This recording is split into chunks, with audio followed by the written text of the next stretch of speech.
Iran और Israel के बीच जारी जंग ने दुनिया की टेंशन बढ़ा दी है, लेकिन इस संकट की घड़ी में ईरान अकेला पड़ता नजर आ रहा है। उसके सबसे खास दोस्त रूस पहले ईरान के साथ कंधे से कंधा मिलाकर खड़ा रहता था, पर आज वो खुद एक बुरे दौर से गुजर रहा है। दूसरा करीबी मुल्क चीन है, लेकिन उसने भी इस बार दूरी बना ली है। अन्य सहयोगी देशों ने भी कन्नी काट ही ली है। नमस्कार, मैं उत्कर्ष प्रताप सिंह और आप देख रहे हैं टीवी9 भारतवर्ष। ईरान का सबसे बड़ा सहयोगी रूस है। खासकर पिछले दशक में दोनों देशों के रिश्ते काफी मजबूत हुए हैं। दोनों देशों ने यूक्रेन युद्ध के दौरान एक दूसरे को आर्थिक और सैन्य समर्थन दिया। बीबीसी के रिपोर्ट के अनुसार रूस और ईरान ने 2022 से 2024 के बीच रक्षा और ऊर्जा क्षेत्र में कई समझौते किए, जिसमें ईरान ने रूस को ड्रोन और मिसाइल्स की आपूर्ति की, जबकि रूस ने ईरान को तेल और गैस के क्षेत्र में तकनीकी सहायता दी। लेकिन आज रूस खुद यूक्रेन युद्ध में बुरी तरह फंस चुका है। रूस की अर्थव्यवस्था संकट में है और उसकी सैन्य क्षमताएं भी कमजोर पड़ रही हैं। इस स्थिति में रूस ईरान को उतना समर्थन नहीं दे पा रहा जितना पहले देता था। रूस के राष्ट्रपति व्लादिमीर पुतिन ने ईरान के समर्थन में केवल औपचारिक बयान दिए हैं, लेकिन व्यावहारिक रूप से कोई ठोस कदम नहीं उठाया। CNN की एक रिपोर्ट में कहा गया कि रूस ईरान को और अधिक सैन्य मदद देने से बच रहा है, क्योंकि उसे डर है कि उसने पश्चिमी देशों के साथ उसके संबंध और खराब हो सकते हैं। ईरान का दूसरा बड़ा सहयोगी है चीन। वो 2021 में 25 साल के रणनीतिक समझौते पर हस्ताक्षर कर चुका है।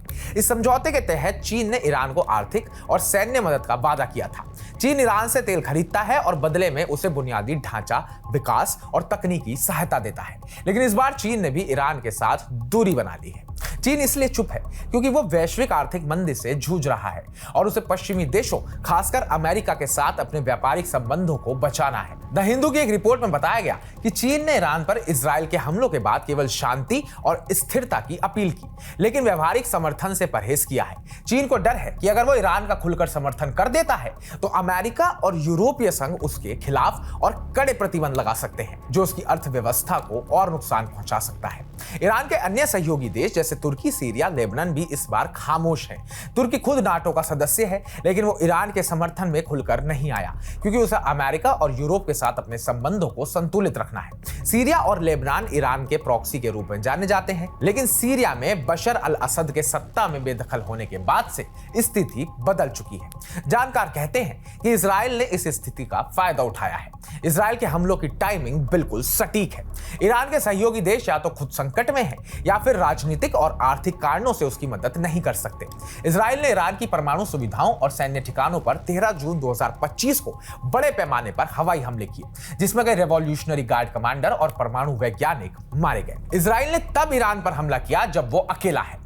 बीबीसी की रिपोर्ट में कहा गया कि इजराइल ने इस बात का फायदा उठाया कि रूस और चीन ईरान को समर्थन नहीं दे पा रहे हैं। इसके अलावा अमेरिका ने भी इजराइल को खुली छूट दे दी है, क्योंकि वॉशिंगटन ईरान के परमाणु कार्यक्रम को लेकर चिंतित है। ट्रंप प्रशासन ने इजराइल को ईरान पर हमले के लिए हरी झंडी दी, क्योंकि उसे डर है कि ईरान जल्द ही परमाणु हथियार विकसित कर सकता है। तो हमारी इस पूरी रिपोर्ट पर, मिडिल ईस्ट में बने इस पूरे समीकरण पर आपका क्या कहना है, आपकी क्या राय है? कमेंट बॉक्स में कमेंट कर हमें जरूर बताइएगा। बाकी ताजा अपडेट्स पाने के लिए टीवी9 भारतवर्ष को सब्सक्राइब कीजिएगा।